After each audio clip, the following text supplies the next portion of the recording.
Madame Bovary by Gustave Flaubert. Part 3, Chapter 11.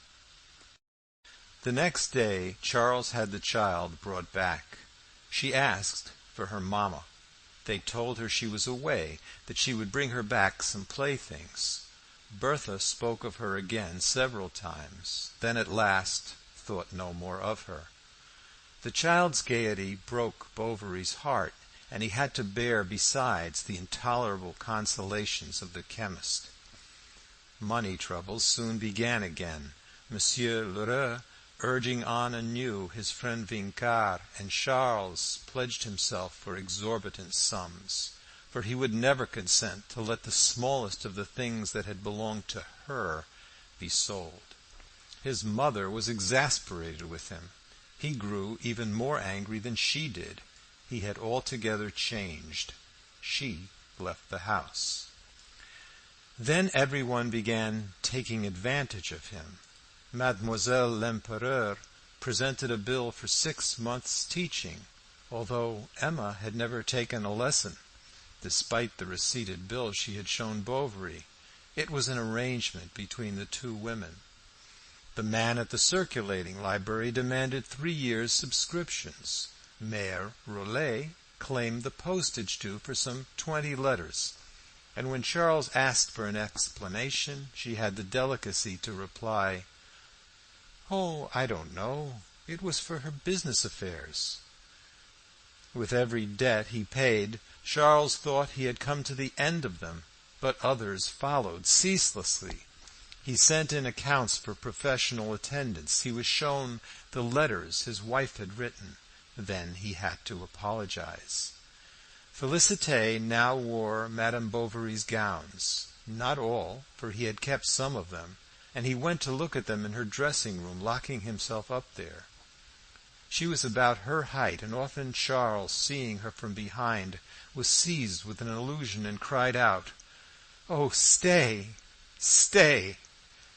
But at Whitsuntide she ran away from Yonville, carried off by Theodore, stealing all that was left of the wardrobe. It was about this time that the widow Dupuis had the honor to inform him of the marriage of Monsieur Léon Dupuis, her son, notary of Yvetot, to Mademoiselle Léocadie Leboeuf de Bondeville. Charles, among the other congratulations he sent him, wrote this sentence: "How glad my poor wife would have been." One day, when, wandering aimlessly about the house, he had gone up to the attic, he felt a pellet of fine paper under his slipper. He opened it and read, "Courage, Emma, courage. I would not bring misery into your life." It was Rodolphe's letter, fallen to the ground between the boxes where it had remained, and that wind from the dormer window had just blown towards the door.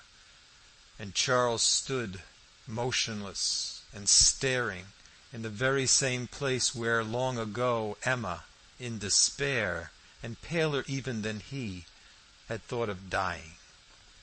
At last he discovered a small R at the bottom of the second page. What did this mean? He remembered Rodolphe's attentions, his sudden disappearance, his constrained air when they had met 2 or 3 times since, but the respectful tone of the letter deceived him. Perhaps they loved one another platonically, he said to himself. Besides, Charles was not of those who go to the bottom of things. He shrank from the proofs, and his vague jealousy was lost in the immensity of his woe. Everyone, he thought, must have adored her. All men assuredly must have coveted her. She seemed but the more beautiful to him for this. He was seized with a lasting, furious desire for her that inflamed his despair, and that was boundless, because it was now unrealizable. To please her, as if she were still living, he adopted her predilections, her ideas.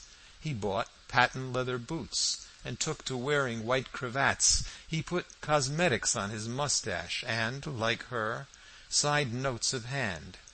She corrupted him. from beyond the grave. He was obliged to sell his silver piece by piece. Next he sold the drawing-room furniture. All the rooms were stripped, but the bedroom, her own room, remained as before. After his dinner Charles went up there. He pushed the round table in front of the fire and drew up her armchair. He sat down opposite it. A candle burnt in one of the gilt candlesticks. Bertha, by his side, was painting prints. He suffered, poor man, at seeing her so badly dressed, with laceless boots, and the armholes of her pinafore torn down to the hips, for the charwoman took no care of her. But she was so sweet, so pretty, and her little head bent forward so gracefully, letting the dear fair hair fall over her rosy cheeks, that an infinite joy came upon him, a happiness mingled with bitterness, like those ill-made wines that taste of resin.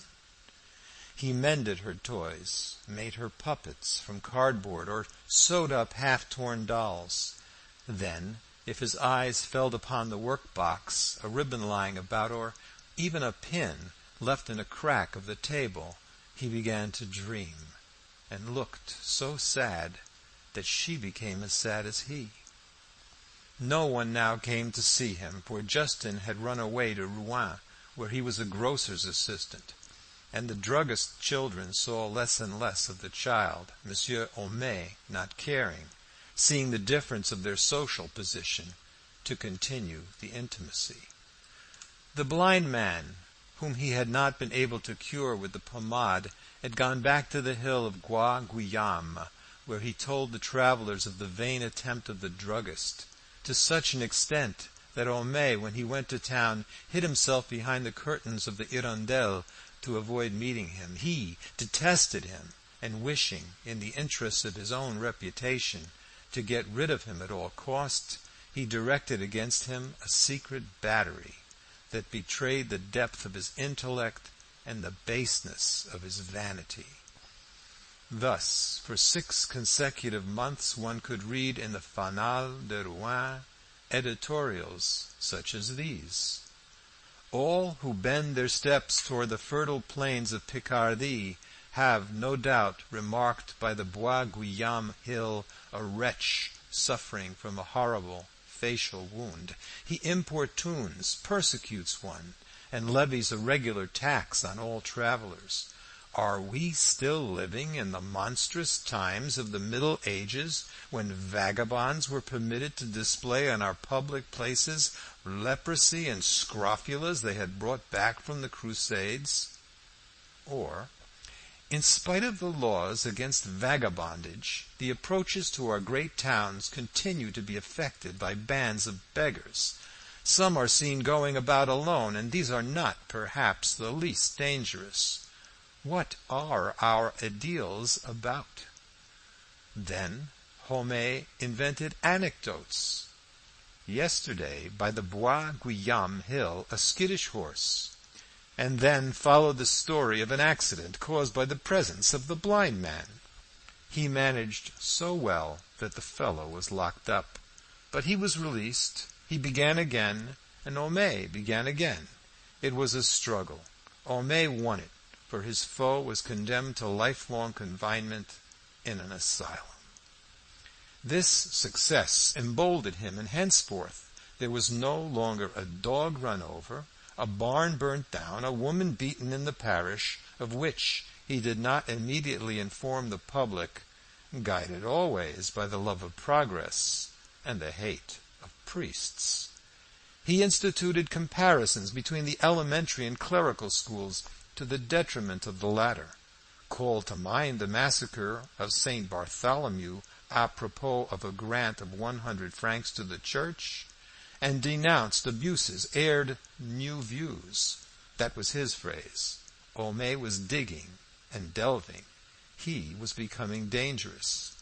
However, he was stifling in the narrow limits of journalism, and soon a work was necessary to him.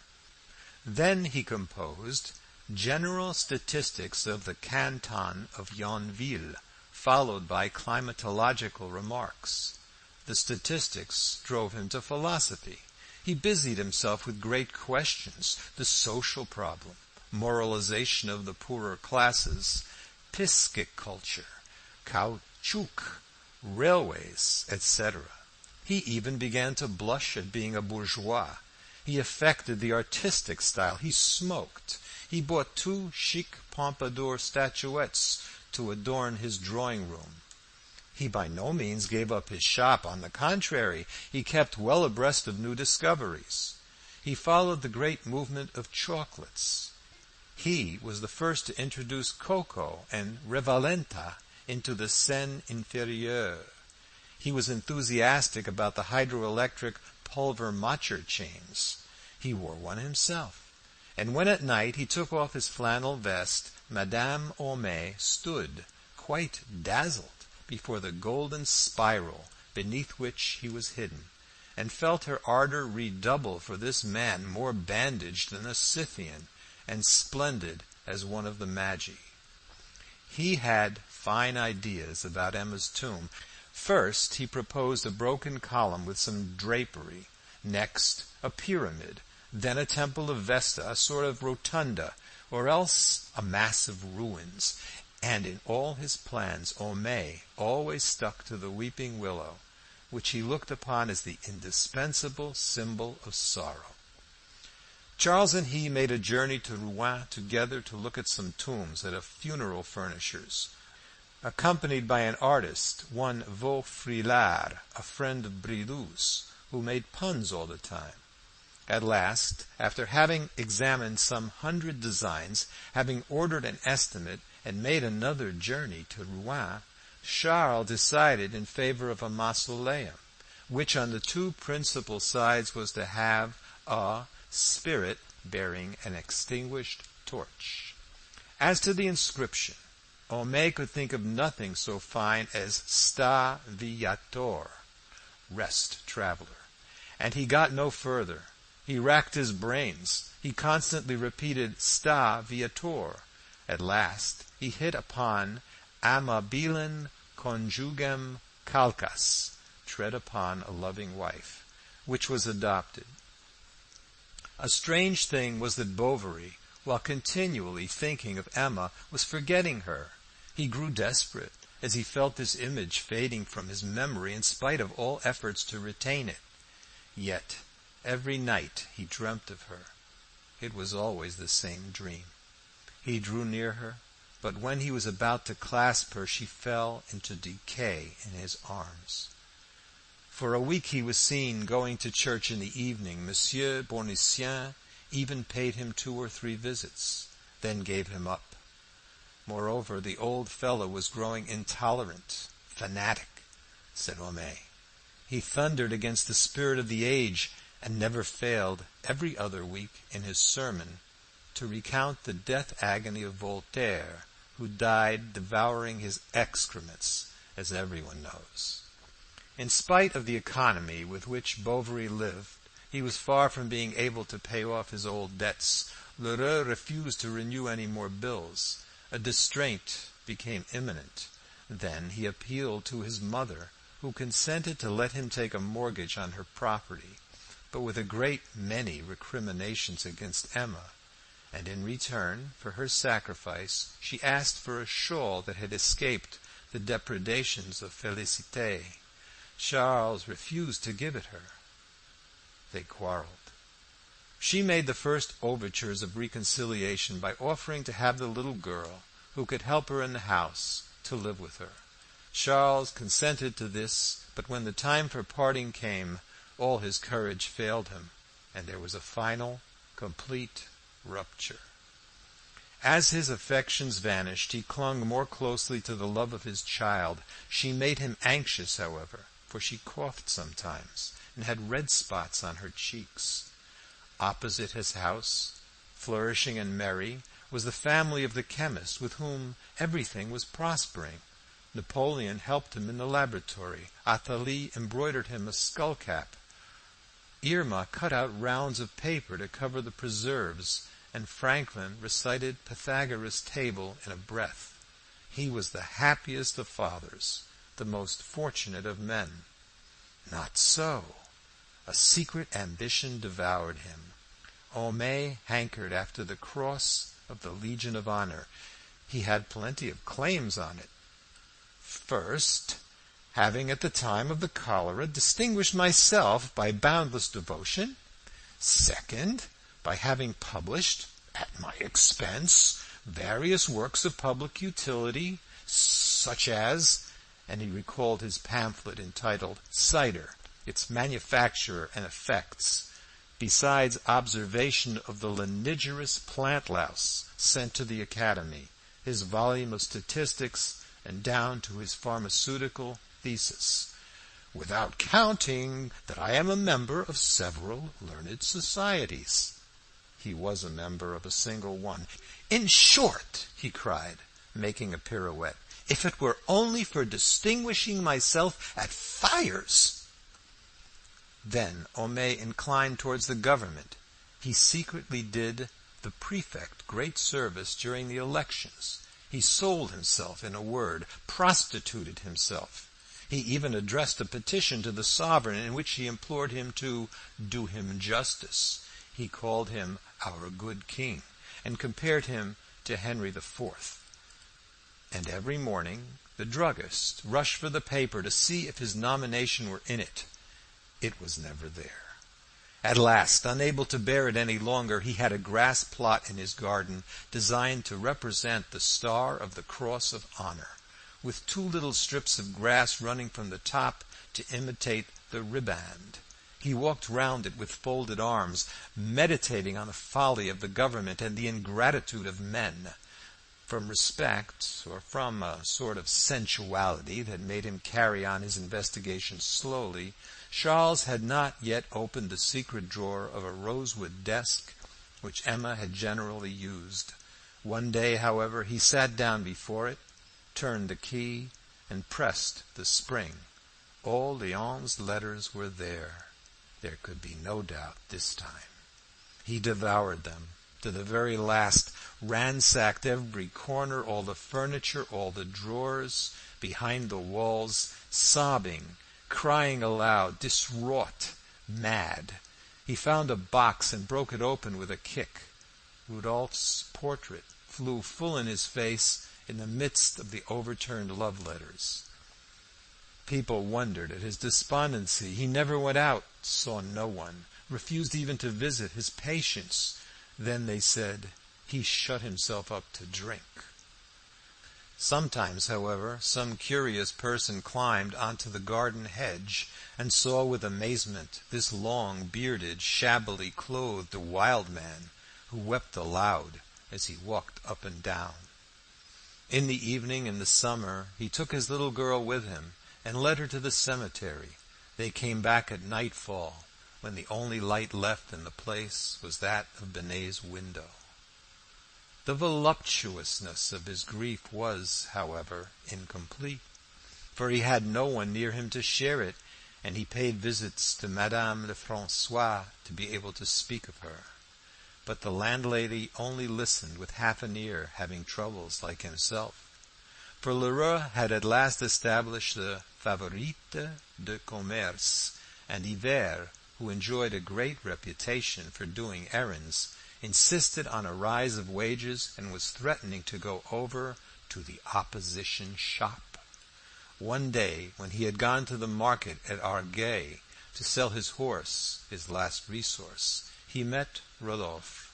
They both turned pale when they caught sight of one another. Rodolphe, who had only sent his card, first stammered some apologies, then grew bolder and even pushed his assurance, it was in the month of August and very hot, to the length of inviting him to have a bottle of beer at the public house.